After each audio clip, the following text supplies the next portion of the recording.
Si Mang Ambo, medyo may kaedaran na. Na-confine siya ngayon sa ospital sa Taguig.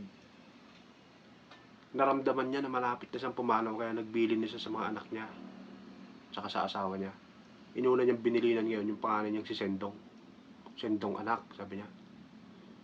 Ikaw nang bahala sa terminal ng bus sa Taguig at mga terminal ng van, sabi niya. At ikaw naman Alex, anak.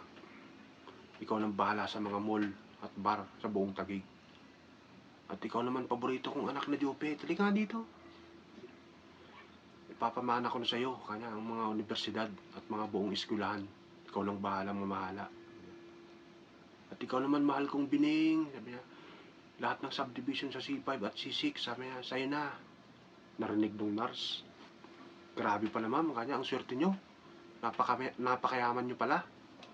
Sabi naman ni Bining, anong mayaman? Sabi niya, anong properties? Yan o, sinasabi ng asawa nyo. Ang dami niyong properties. Hindi, sabi ni Bining. Nagtitinta kasi ng balot yung asawa ko. Ruta niya yung mga yun.